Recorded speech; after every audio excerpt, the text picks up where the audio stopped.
Hello everyone, welcome to Siddharth edtech channel. तो आज हम एक बार फिर आ चुके हैं नई क्लास के साथ, जहां हम डिस्कस करेंगे contemporary issues and current affairs. तो जैसे कि आज की डेट है 11th of July 2024। So 11th of July is celebrated as world population day. तो आज का हमारा पहला टॉपिक यही होगा, हम डिस्कस करेंगे पॉपुलेशन के बारे में। हम ये भी देख लेते हैं साथ ही में हमारे एक्स्ट्रा टॉपिक्स आज क्या क्या रहेंगे।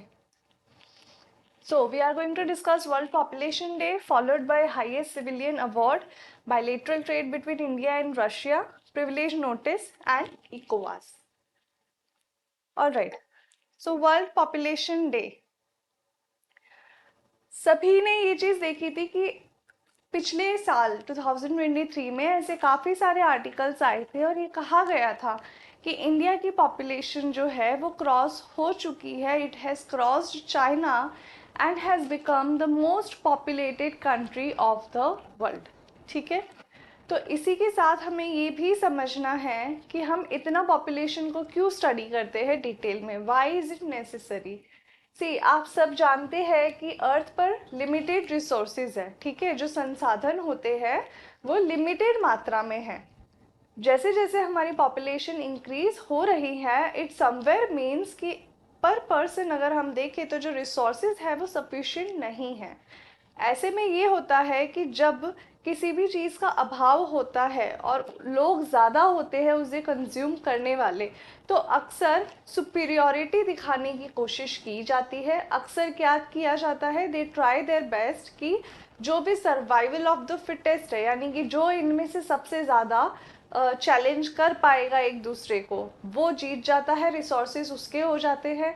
यानी कि आप समझिए, मेरा कंसेप्ट ये है कि जैसे जैसे पॉपुलेशन बढ़ेगी, रिसोर्सेज तो बढ़ने हैं नहीं, वो तो लिमिटेड ही है हमारे पास में, तो लोगों के बीच में कंपटीशन बढ़ेगा। उस कंपटीशन की वजह से सोसाइटल प्रॉब्लम्स इंक्रीज होगी, जैसे कि फाइट्स होना, चोरी होना, क्लेम करना किसी और की प्रॉपर्टी पर, एट्सेट्रा। तो आगे हम थोड़ा और समझते हैं कि कैसे ये वर्ल्ड पॉपुलेशन डे सेलिब्रेट करने की चर्चा शुरू हुई थी। ठीक है, तो सबसे पहले यूएनजीए यूएनजीए ने दिसंबर 1990 में एक रेजोल्यूशन पास किया, जहां पर ये डिसाइड किया गया, एक रेजोल्यूशन में ये डिसाइड किया गया that we need to celebrate this world population day, and the purpose is to create awareness among people about the regarding the increasing population। ठीक है, अब अवेयरनेस क्रिएट करने में सिर्फ ये टारगेट नहीं है कि सबको बताना है कि ठीक है पॉपुलेशन बढ़ रही है, पॉपुलेशन बढ़ रही है। सिर्फ बताने से क्या होने वाला है, कुछ ऐसा मेजर ड्रास्टिक चेंज तो आएगा नहीं। ठीक है, हाँ ठीक है, ये it's just a piece of information, मुझे पता है पॉपुलेशन बढ़ रही है, सो व्हाट। ठीक है, तो यूएनजीए ने ये सोचा कि क्योंकि हम ये डे सेलिब्रेट कर रहे हैं, so our target will be to raise awareness. ठीक है, अवेयरनेस कैसे रेज की जाएगी, देर विल बी मेजर्स कि पॉपुलेशन को कैसे कम किया जा सकता है या फिर कैसे कंट्रोल किया जा सकता है। ठीक है, कम तो हम ऐसे तो नहीं करेंगे थैनोस की तरह की चुटकी बजा दी और आधे लोग धरती के ख़त्म हो जाए, ये तो प्रैक्टिकल है नहीं। ठीक है, कम हम ऐसे भी नहीं कर सकते कि कोई इंसान अगर बीमार है, सिक है बहुत ज़्यादा, उसे फेटल इलनेस है, तो हम ये बोल दें कि हम तुम्हें ट्रीटमेंट नहीं देंगे, अच्छा है कि तुम जल्दी मर जाओ। This is also not possible, ये ह्यूमन राइट्स के खिलाफ है। ठीक है, तो कम करने से इन द सेंस ये मतलब है कि we can try to control it to stabilize the population। that means कि जहाँ पर फर्टिलिटी रेट काफ़ी ज़्यादा देखी जाती है, जहाँ पर ये देखा जाता है कि पर पेरेंट पर कपल, अगर किसी के जो हम अगर मेजर करें कि कितने उनके बच्चे प्रेजेंट है, so a certain number should be decided. But अब ऐसा तो नहीं है कि यूएनजीए की रूल निकाल देगा अपनी अपनी कंट्री पे कि हाँ ठीक है आप लोगों को 2 से ज़्यादा बच्चे नहीं पैदा करने हैं या फिर 3 से ज़्यादा नहीं करने। That is not possible because countries are sovereign basically. तो ये डिसीजन एक कंट्री का है कि वो ऐसा कोई रूल अप्लाई करना चाहते हैं या नहीं चाहते, right. So what they did, they tried to raise awareness by explaining people, by educating people about family planning. ठीक है, वर्ड क्या यूज किया गया है, family planning, that you plan your family as per your capability, as per the capacity you have. For example, if you think that for the next 20 years you can raise your child in a way that you can provide him food, shelter, clothes, proper education and any health emergencies if needed, अगर आप ये सारी सुविधाएं अपने बच्चे को provide कर सकते हैं तो एक बार आप सोचिए कि हाँ मैं इतने बच्चे कर सकता हूँ. ठीक है, बट इसके साथ साथ ही इन्होंने ये भी कहा कि सिर्फ फैमिली प्लानिंग मेजर्स के बारे में एजुकेट करना थोड़ा डिफ़िकल्ट है, so we need to promote it also. Education तो सभी के पास में है ऑलरेडी, ठीक है, काफ़ी लोग जानते भी है, समझते भी है चीज़ों को, बट क्या वो उसे अप्लाई कर रहे हैं. So they started distribution of certain family planning options. ठीक है, काफ़ी ज़्यादा ऐसे कॉन्ट्रोसेप्टिव मेजर्स होते थे both for man and women, and the target was made that let us make them available at cheaper cost, or at government institutions they are available for free. So many people who are now educated enough, they are going for this option that the desired number of children after they are born, so they go for the family planning thing after that. Okay, now when we talk about the population, that how much has it increased, ये भी तो हमें पता होना चाहिए ना कि पहले कितनी थी. So at present, ठीक है, प्रेजेंट अगर हम हमारा पॉपुलेशन देखें कि अभी ओवरऑल वर्ल्ड में क्या है, तो इसका अनुमान ये लगाया गया है that it is 3x times to the mid 20th century.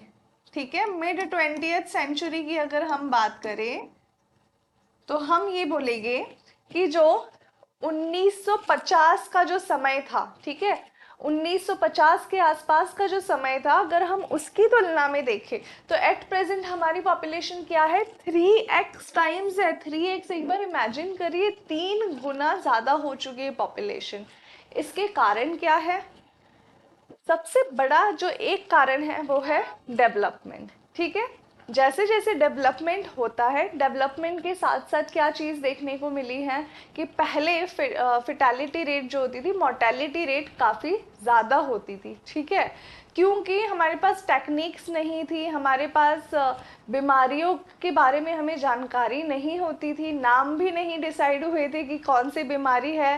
सालों साल रिसर्च चलती थी, फिर उसे एक नाम दिया जाता था कि ये बीमारी हुई है, फिर हमने उनकी दवाइयाँ ढूंढी, हमने उनके टूल्स ढूंढे कि कैसे हम उन्हें आइडेंटिफाई कर सकते हैं, जल्दी कैच कर सकते हैं. ठीक है, तो इन सब प्रोसेस में काफ़ी ज़्यादा टाइम लग जाता है.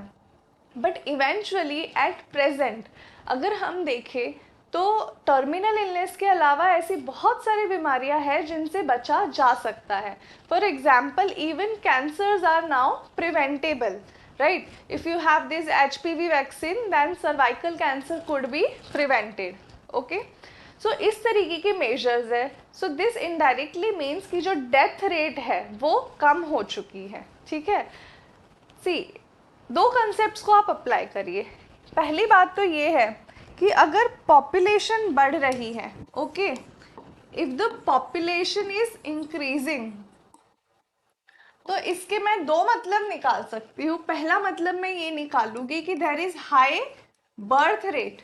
ठीक है, हो सकता है कि बर्थ रेट काफ़ी ज़्यादा है, काफ़ी सारे नए जन्म हो रहे हैं, तो इस वजह से पॉपुलेशन इंक्रीज हुई है. One of the cause could be low death rate. सबसे ज़्यादा तो बीमारियों से ही लोग मरते थे पहले के समय में. जैसे कि हमने पिछली क्लासेस में देखा कि ब्लड ग्रुप्स कब आइडेंटिफाई हुए थे, 1901 में. ठीक है, तो उसको आइडेंटिफाई होने के बाद में भी काफ़ी समय लग गया ना प्रैक्टिकल एप्लीकेशन के लिए, कि क्रॉस मैचिंग टेक्निक क्या होती है, इस टेक्निक को सब जगह फैलने में काफ़ी समय लग गया. तो इस वजह से हमने ये देखा था कि पहले डेथ रेट, वॉर्स होती थी इतनी बड़ी बड़ी, वर्ल्ड वॉर 1 हुई, वर्ल्ड वॉर 2 हुई, इनकी वजह से काफ़ी डेथ्स हो गई थी. So there are many such cases. Epidemics भी काफ़ी देखने को मिले थे. हम देख सकते हैं कि कोविड की वजह से कितनी डेथ हुई थी. सो अगर आप पॉपुलेशन निकालेंगे तो आपको डिफरेंस तो ज़रूर देखने को मिलेगा, because the death rate it increased, the death rate during Covid it increase drastically, ठीक है। एक होता है नॉर्मल डेथ रेट और एक होता है एपिडेमिक की वजह से ओवरऑल डेथ रेट। तो वो डिफरेंस जो है वो बहुत ज़्यादा था, तो उसका इनडायरेक्ट इम्पैक्ट कहाँ पड़ेगा, पॉपुलेशन के सेंसस पे पड़ेगा। हमें पता चलेगा कि हाँ पॉपुलेशन इंक्रीज हुई है या डिक्रीज हुई है, ठीक है। तो ये तो हमने कैलकुलेशन की बात की।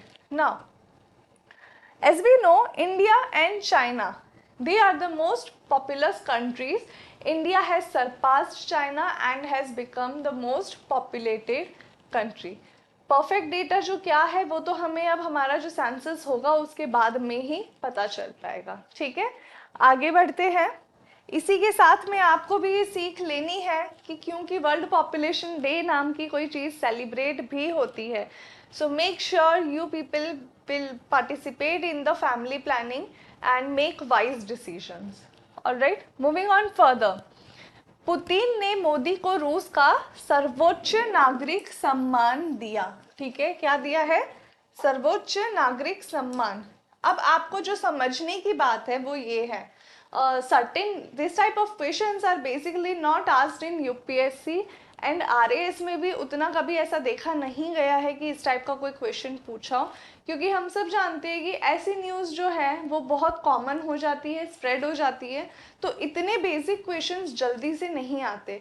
बट क्वेश्चन किस फॉर्म में आ सकता है, सबसे पहले तो ये कि आपको 4 ऑप्शंस देंगे और कहेंगे इनमें से कौन सा सम्मान नहीं मिला है, या फिर 4 देश देंगे और कहेंगे किस देश से सम्मान नहीं मिला है, या फिर हो सकता है ऑप्शन पूछा जाए किस देश से सम्मान मिला है, ठीक है।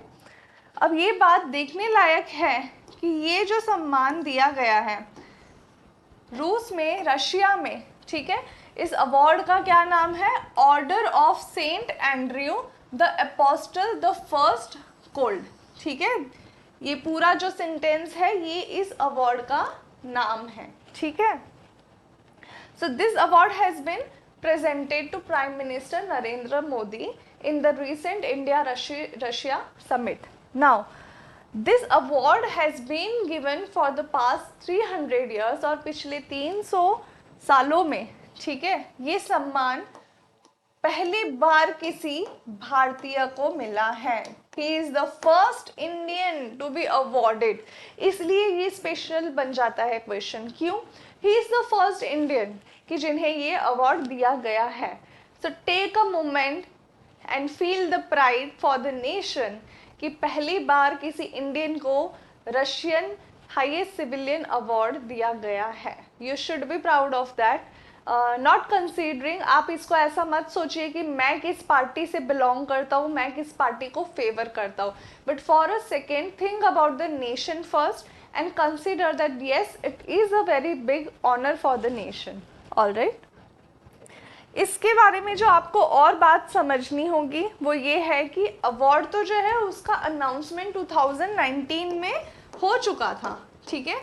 2019 में ही अनाउंसमेंट हो चुकी थी, बट क्योंकि फिर कोविड का काल आया था, कोविड का एपिडेमिक चल रहा था, and after that Russia Ukraine war चल रही थी, तो इन सब कारणों की वजह से पॉसिबिलिटी नहीं हो पाई कि अवार्ड दिया जा सके। तो इस साल 2024 में ये अवार्ड दिया गया है। Alright, this much is sufficient regarding this news.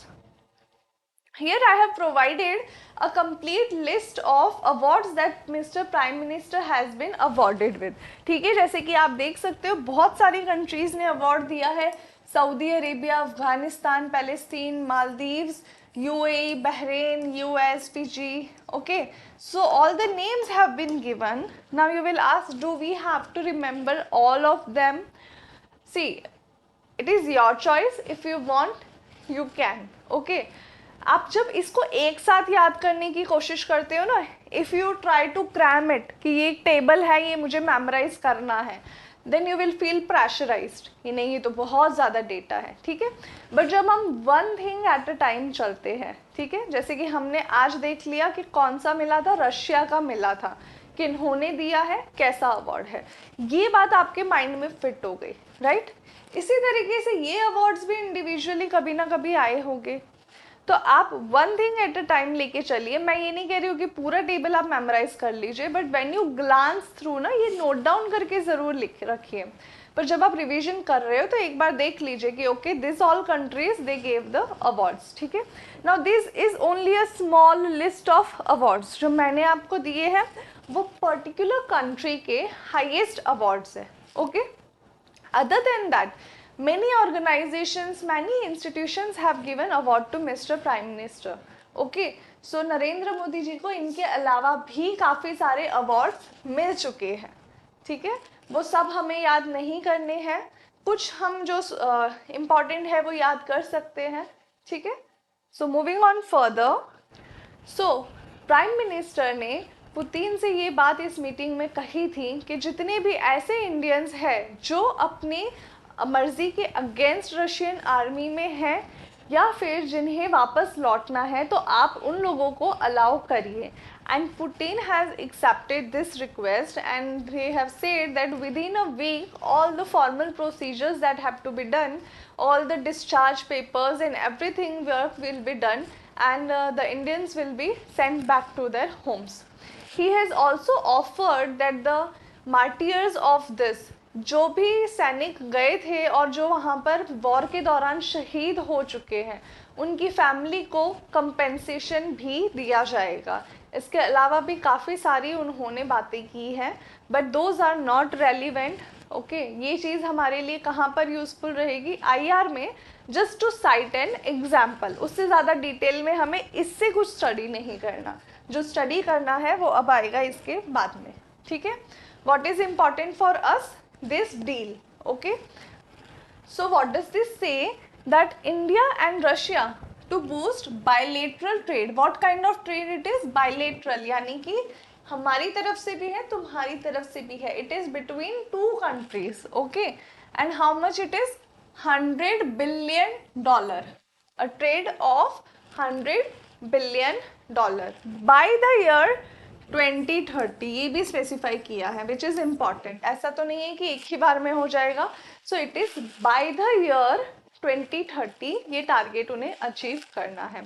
Now it was seen that the trade between India and Russia, it grew by 66% last year. Last year कितना बढ़ी थी, 66%.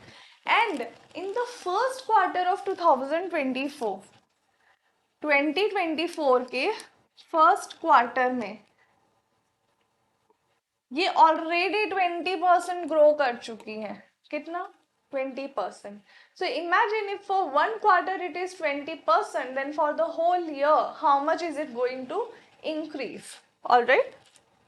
Now, let us see what are the important things that we have to conclude. जो important points है, क्या focus areas है, ठीक है? So the leaders have agreed, that overall they are going to look at 9 issues. I know the news is not readable to you, but I am speaking and I am explaining each and every important point. Okay, so focus on what I am saying. What they say, they are going to cover 9 important issues. Now, what are the 9 issues? So, first is elimination of non-tariff barriers. Okay, first is the elimination of non-tariff barriers. So what are non-tariff barriers? Basically ऐसे barriers जो money related नहीं है. For example, recently एक ऐसी news आई थी, US ने मना कर दिया था कि वो एक पर्टिकुलर शूज़ होते हैं यहाँ पे, जो हम कहते हैं ना मोजड़ी होती है, कहा था कि हम इंपोर्ट नहीं करेंगे बिकॉज उस फैक्ट्री में बच्चों से काम करवाया जा रहा था। तो उनका ये कहना था कि वहाँ पर जो है बच्चों से, क्योंकि बच्चे 14 इयर्स से भी कम एज के थे, वो काम कर रहे थे। तो कंपनी का ये कहना था कि इसमें कोई भी हज़ार्डस एक्टिविटी नहीं थी इसको बनाने में, और अगर ये बच्चे नहीं करेंगे तो इनके पास ऐसी कोई सिक्योरिटी, ऐसी कोई सोशल सिक्योरिटी नहीं है जिनसे ये कुछ खा सके, जिनसे इनका घर चल सके, ठीक है। So in a way they were not wrong, so they said they are implying non tariff barriers. So basically what it means कि ऐसी चीज़ें जो ह्यूमन राइट्स के अगेंस्ट में है, अगर वो कंपनी जहाँ से भी आप कुछ इंपोर्ट कर रहे हो, if they are not following certain criteria, certain rules that are needed, then in such a situation they can reject whatever the produce is coming, ठीक है, वो मना कर सकते हैं, वो बैरियर लगा सकते हैं। अनदर एग्जाम्पल वुड बी जहाँ पर वुमेन्स का एक्सप्लॉयटेशन किया जा रहा है, ऐसी फैक्ट्रीज से भी इंपोर्ट्स बंद हो जाते हैं। So all these are examples. So what they are saying, they are trying to eliminate the non-tariff barriers. This is the first focus area. The another one is development of a bilateral settlement system using national currencies. So what they are saying कि जो settlement system होगा, अब ये settlement क्या होता है, ठीक है, इसको मैं एक बहुत छोटे एग्जाम्पल से आपको बता रही हूँ। What is settlement?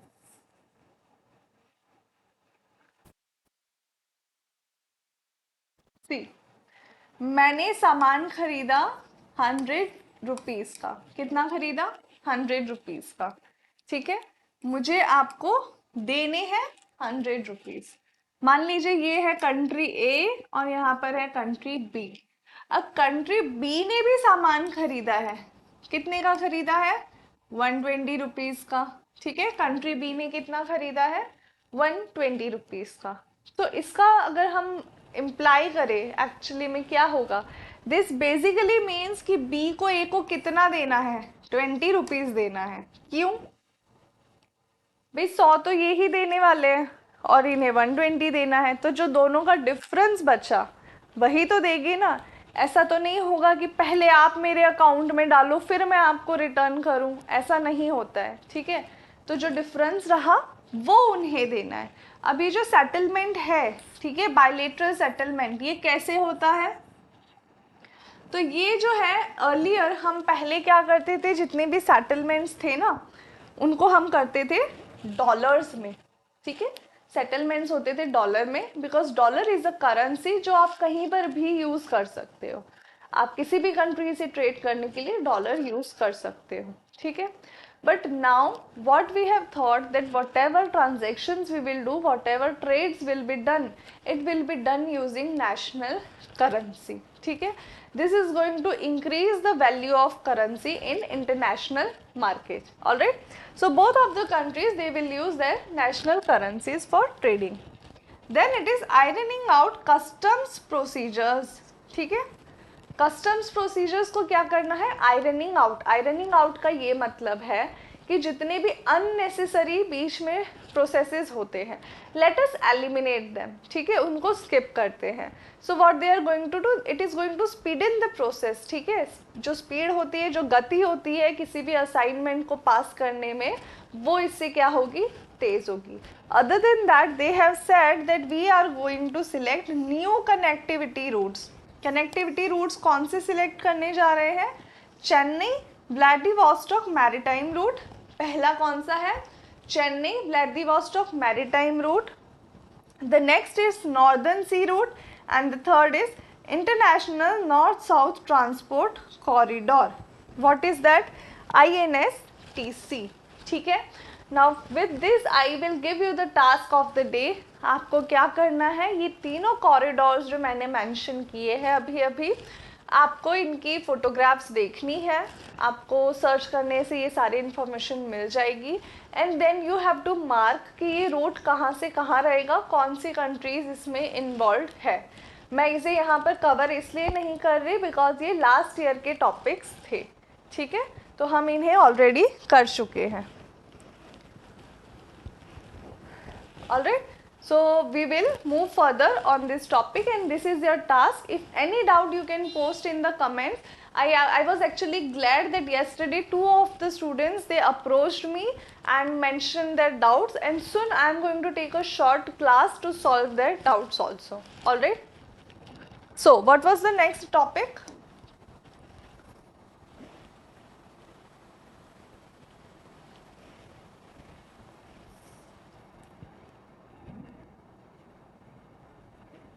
So this is done.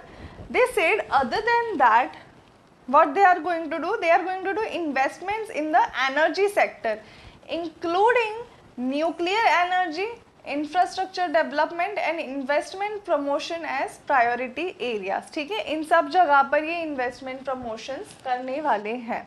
Alright, and other than that many MOUs have been signed between institutions. ठीक है, बहुत सारे institutions के बीच में MOUs साइन किए गए हैं and they are based on climate change, polar research, legal arbitration and pharmaceutical certification. Pharmaceutical certification पे ज़्यादा फोकस इसलिए है क्योंकि कफ सिरप जो इंडिया से एक्सपोर्ट हुआ था पिछले साल ही, उनमें काफ़ी ज़्यादा मात्रा में मिथेनॉल मिला था, जिसकी वजह से sorry not methanol, ethyl glycol मिला था. ठीक है, so because of that many children they lost their lives.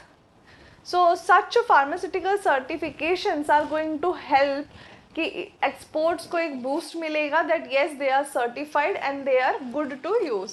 Alright, ठीक है, आगे बढ़ते हैं नेक्स्ट टॉपिक की तरफ. Alright, again a very interesting topic from polity. पिछले 3 सालों में कमिटीज से बहुत ज़्यादा क्वेश्चंस आ रहे हैं. ये मेरा ऑब्जर्वेशन रहा है कि एक क्वेश्चन तो ज़रूर होता है पार्लियामेंट्री कमिटीज से. ऑलराइट, तो हम ऐसी न्यूज़ को ज़रूर कवर करेंगे and you have to understand my pattern कि मैं बात को कहाँ से कहाँ पर कनेक्ट कर रही हूँ. This is going to help you make your notes. ठीक है, सिर्फ ऐसा नहीं होता. देखिए, आपसे जो एग्जामिनेशन है ना, उसमें ये उम्मीद नहीं कर रही जा रही है कि अच्छा न्यूज़पेपर पूरा पढ़ के आए हो तो आंसर कर लोगे. डायरेक्ट क्वेश्चंस बहुत कम आते हैं. मोस्टली क्या होता है, जो टॉपिक होता है उसे किसी और स्टैटिक पोर्शन के साथ में कनेक्ट किया जाता है. So we are trying to cover all of that. ठीक है, so this article is regarding mister Jairam Ramesh. He has submitted a breach of privilege notice against Mr. Prime Minister Narendra Modi, and he has said that the former, he has actually tried to not tried, he has actually passed derogatory remarks. ठीक है, ऐसे remarks जो कल हमने study किया था unparliamentary होते हैं. इनके अकॉर्डिंग उन्होंने प्राइम मिनिस्टर ने अनपार्लियामेंट्री वर्ड्स यूज किए against farmer vice president and chairman of the Rajya Sabha. ठीक है, तो इन्होंने कहा कि प्राइम मिनिस्टर ने डायरेक्टली उनका नाम तो नहीं लिया, बट उन्होंने जो मैटर बताया कि 2014 से रिलेटेड बात थी, उन्होंने रेस की, और जो बातें उन्होंने कही हैं इट इज़ डेरोगेटरी. ओके, अब हम समझते हैं कि ये क्या होता है. What is this privilege notice. ठीक है, so a privilege motion it is passed either in the Lok Sabha और इन द राज्यसभा. दोनों में से किसी भी हाउस में ये पास हो सकता है.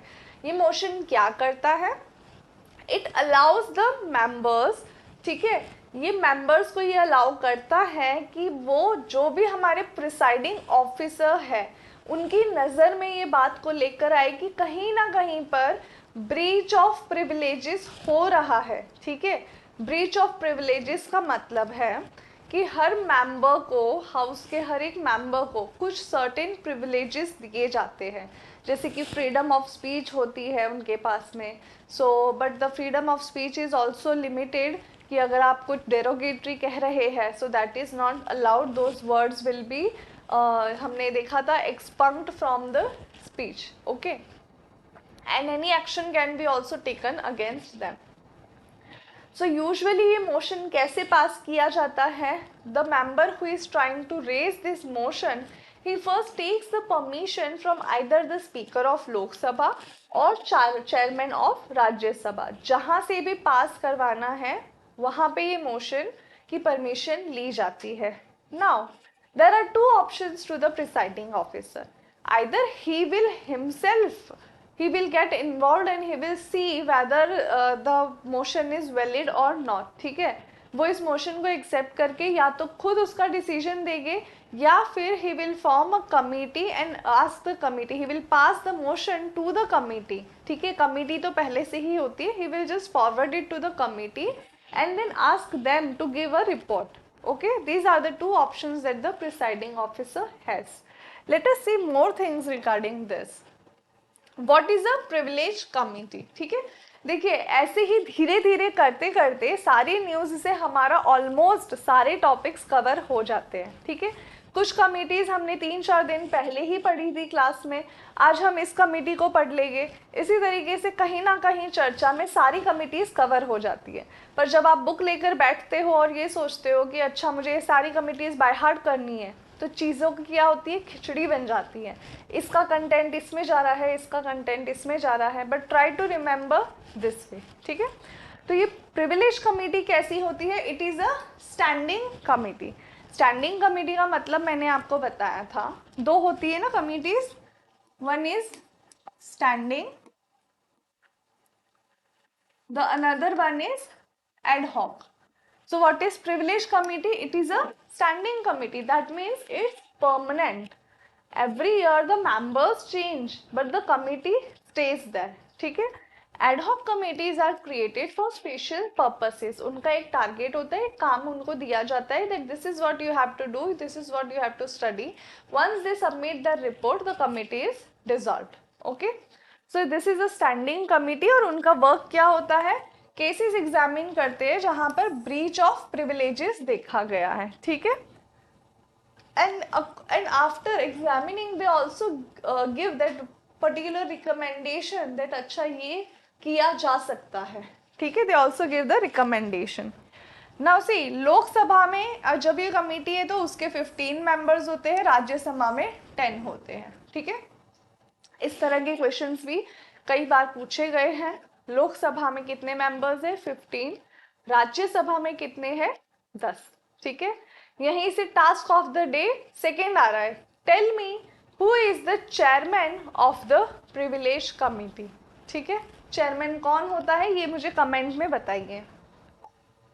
आगे हम देखते हैं कि स्पीकर और चेयरपर्सन का रोल क्या है। तो ये मैं आपको पहले ही बता चुकी हूँ that they are the first level of scrutiny, ठीक है। सबसे पहले तो उन्हीं का वर्क है ना, वो परमिशन देंगे कि हाँ योर मोशन इज अप्रूव्ड, तो वो मोशन एक्शन में आता है, right. And they can decide on the privilege motion himself और रिफर टू द कमिटी, ठीक है। ये भी मैं आपको पहले ही बता चुकी हूँ, या तो वो खुद डिसीजन ले लेंगे या फिर वो कमिटी को मैटर रिफर करेंगे, ठीक है। स्पीकर और जो चेयरपर्सन है, ठीक है, अगर वो कंसेंट दे देते हैं तो वो मेंबर, जिस भी मेंबर पे ये ब्रीच ऑफ प्रिविलेज का एलिगेशन लगाया है, वो उन्हें भी एक मौका देते हैं to make a short statement. So they can give a short statement explaining कि जो उन्होंने कहा वो क्यों कहा, और maybe that he was misunderstood, तो इस चीज़ का भी एक मौका दिया जाता है। Next we have to see the rules, ठीक है, कहाँ पर ये चीज़ें मैंशन है। सो रूल नंबर ऑफ 222 कहाँ पे है, सेम रूल बुक जो मैंने आपको दिखाई थी, ठीक है, उसी रूल बुक में ये कहा गया है, रूल नंबर 222 में एंड रूल नंबर 187 में। 187 तो किसके लिए है, राज्यसभा के लिए, एंड 222 है लोकसभा के लिए। उसमें कहा गया है, यही बात रिपीट हो रही है, जो मैंने आपको कही थी वो किस रूल में है ये बताया गया है, that a member may with the consent of the speaker, किसके कंसेंट से, स्पीकर और chairperson, raise a question involving breach of privilege either a member of the house or committee thereof, ठीक है। ब्रीच ऑफ प्रिविलेजेस या तो member के हो सकते हैं या किसी कमिटी मेंबर के भी हो सकते हैं। यहाँ पर जो एक और बात है ये आपको नोट करनी चाहिए, I have not mention this in the slide because you also have to do some work, you have to note down a certain things, ठीक है। तो इस बात को याद रखिए और नोट डाउन कर लीजिए कि ये जो प्रिविलेजेस है ये सिर्फ इन मेंबर्स के लिए नहीं है। प्रिविलेजेस जो होते हैं वो मिनिस्टर्स के लिए भी होते हैं, और उन्हीं के साथ साथ ऐसे मेंबर्स जो पार्टिसिपेट करते हैं पार्लियामेंट में, ठीक है, उनके लिए भी है। कौन कौन करता है, जैसे कि है advocate general of India, he can participate, तो ये सारे प्रिविलेज जो है उनको भी मिलते हैं। He can not cast a vote but he can participate in the proceeding, ठीक है। प्रेसिडेंट को ये प्रिविलेजेस पार्लियामेंट के लिए नहीं मिलते, उनके लिए जो प्रिविलेजेस है वो सेपरेटली कॉन्स्टिट्यूशन में मेंशन्ड है। Okay, let us move forward and see what's the next topic. All right. So Mali retreats that exit from regional bloc is irreversible. तो माली के जो कॉरेस्पॉन्डेंट थे उनका ये कहना है, उनके जो फॉरेन मिनिस्टर का, कि जो हमने एग्जिट लिया है, कहाँ से लिया है? इकोवास से। कहाँ से एग्जिट? इसको हम शॉर्ट में एकोवास बोलते हैं। The full name is economic community of west African states. ठीक है, इसका डिस्क्रिप्शन मैं आपको अभी बता रही हूँ।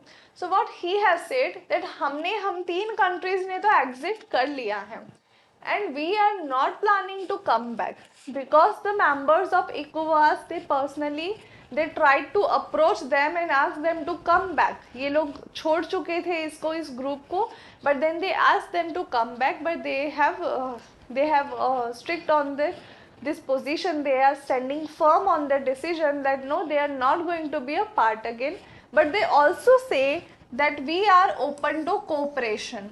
ठीक है, उनका कहना है कि बिकॉज फ्रेंच इंस्टीट्यूशंस का इन्वॉल्वमेंट काफ़ी ज़्यादा देखा गया है इकोवास में, they are saying they are under influence of French institutions, hence we are exiting from this, but they are saying that we are open for cooperation. हम पार्ट नहीं हैं, but whatever we need, whenever we need, we are available. जिस तरीके की भी सहायता चाहिए हम अवेलेबल हैं. So which are the 3 countries that have exited? Initially जो मेंबर्स थे वो कितने थे? 15 थे इकोवास में. 3 countries have exited, so now we have 12 members. Which are the 3 countries? Burkina Faso, Mali and Niger. So these are the 3 countries that have exited. Now what is this group? Okay, what is this group? ECOWAS. तो जैसे कि नाम ने ही क्या बताया? Western. ठीक है, विच western? North western. ठीक है, आप देखिए यहाँ पे economic community of west African states. ठीक है, सो पूरा जब हम अफ्रीका का मैप देखते हैं उसमें से जो ये 15 कंट्रीज है to the west, alright, these 15 countries they are included. and why have they formed such a group? नाम में इकोनॉमिक है, but they have common cultural identity as well as geopolitical issues. ठीक है, इनमें ये सभी इश्यूज भी कॉमन है, उनकी कल्चरल आइडेंटिटी है वो भी कॉमन है. henceforth they have formed a group and they have thought for an economic cooperation, जहाँ पे वो चाहते हैं कि सारे देश मिलकर आगे बढ़े. ठीक है, तो जैसे कि मैंने बताया कि अब ये 15 नहीं है, अभी कितने रह गए हैं? 12. 3 members है जो एग्जिट कर चुके हैं. Alright, moving on further. Alright, so I think we have completed today's all the news and articles. So we will meet tomorrow. I'll come up with more news and articles for you all. Till then, don't forget to like this video, share it and subscribe it. Thank you.